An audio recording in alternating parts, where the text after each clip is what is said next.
वाह, त्यो आनन्दको दिव्य ठाउँ।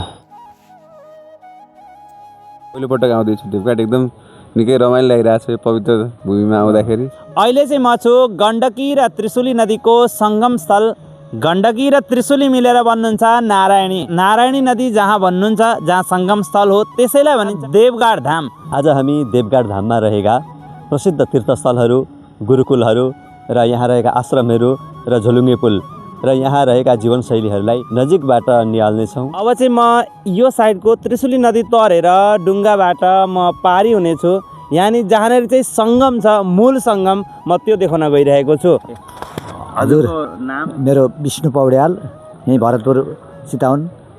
अनि हजुर कहाँदेखि आउनुभयो? म चाहिँ आसामबाट हो। आसामबाट। हजुर हजुर। अत्यन्त यो शुभ बिहानीमा यो प्रातःकालीय समागम हाम्रो मिलन यहाँ छोटो केही समयमै यहाँ परिचय गर्ने यहाँ अवसर प्राप्त भयो र यहाँ यो देवघाट तपोभूमि यो वैदिक सनातन हिन्दू धर्मको अत्यन्त यो सुन्दर यो दिव्य धाममा यहाँ हामी आज सुमन दाहालजीसँग चाहिँ हाम्रो गुरुसँग भेट भयो र यो मुक्तिनाथबाट बगेको यो काली गण्डकी र यो त्रिशुलीको सङ्गममा यो भेट हुन पाउँदा साँच्चीकै यो हर्षोल्लासित भएका। मेरो नाम आयुष सापकोटा, म बुटोलबाट पहिलोपटक आउँदैछु देवघाट, एकदम निकै रमाइलो लागिरहेको छ यो पवित्र भूमिमा आउँदाखेरि मामाश्रीसँग। म यहीँ चितवनबाट हो। म सरिता सापकोटा। अब म त यहाँ आउने जाने भइरहेकै छ। त्यो हुँदाखेरि अब यसमा अब धेरै मैले परिचय दिनु परेन, आइसकेको हुँदाखेरि ल। गण्डकीबाट निकाल्नु भएको शालिग्राम भगवानको दर्शन गरे। यहाँ चाहिँ भनेर यसरी राखिएको रहेछ। गुरुकुलमा अध्ययन गर्ने विद्यार्थीहरूसँग सानो परिचय भयो। मेरो नाम डोला लम्साल, मेरो घर नवलपुर काउसदी सहर डन्डा पिप्रेनी। राधे राधे, मेरो नाम संस्कार गौतम, म बुटवलबाट, म 7 कक्षाको छात्र। मेरो नाम दृश्य अधिकारी हो, यहाँ हेटौँडा 18 मकवानपुर विद्याङ्ग संस्कृत विद्यापीठम। तत्पश्चात सिद्धेश्वर भगवानको दर्शन गरिसकेपछि म चाहिँ वशिष्ठ गुफा, सीता गुफा दर्शन गर्नका निमित्त तल्लो साइड लागेँ।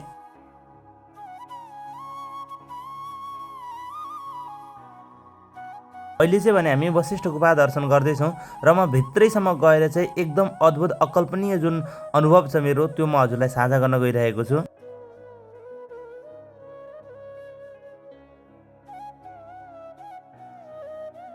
गुफाभित्र पस्ने बित्तिकै तपाईँलाई अनुभव यस्तो हुन्छ कि अहिले कलियुग होइन, त्रेतायुग चलिरहेको छ।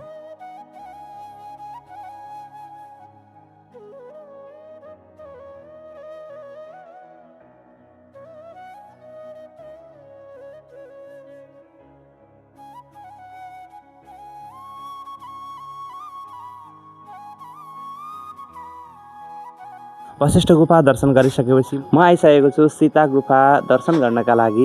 र आउनुहोस् अब हामी सीता गुफा पनि दर्शन गरौँ। र यहाँको यस क्षेत्र भनेको यस्तो आध्यात्मिक छ, यहाँ आएपछि चाहिँ यस्तो भाव आउँछ कि आनन्द, शीतल, शान्त र बहुत सुन्दर जग्गा छ। र यहाँ म धेरै पनि बोलिनँ, किनभने यहाँ माताजीहरू आफ्नो जप, ध्यान इत्यादि पाठहरूमा मग्न हुनुहुन्छ।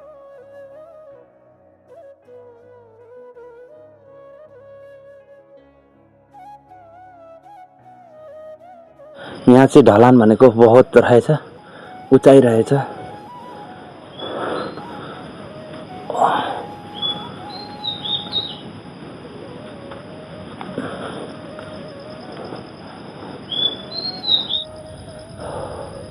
वाह, त्यो आनन्दको दिव्य ठाउँ, बहुत सुन्दर। माँ सीता पाताल लोकमा जानुभएको स्थान यही रहेछ र यहाँ माता सीताको नि एउटा विग्रह बनाएर राखिएको छ।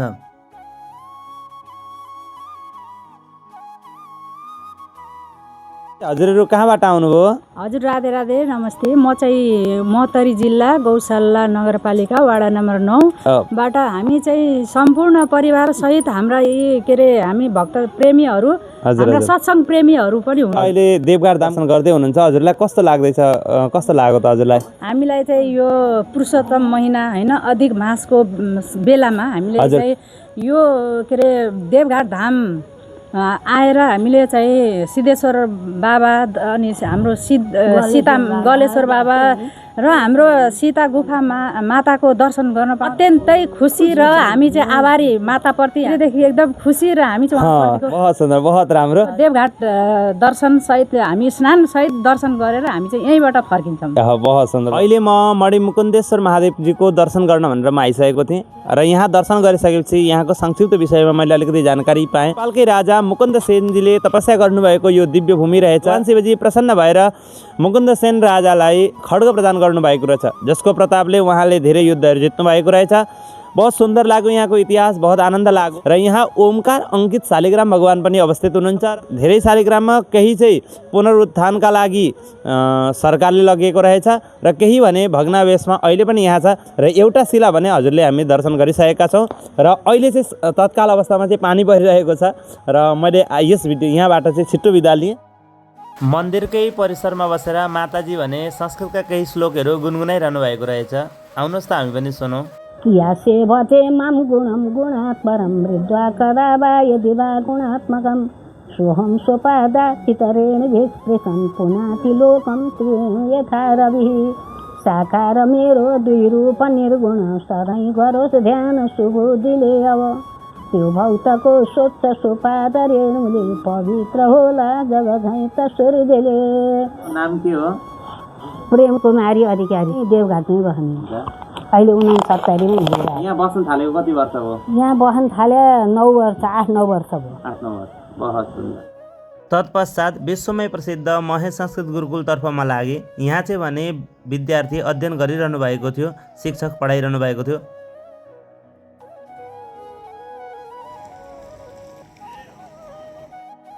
देवघाट धाममा अवस्थित झुलुङ्गे पुल चाहिँ पार गर्दै गर्दै अब चाहिँ म पारीबाट वारीतिर जान लागेँ।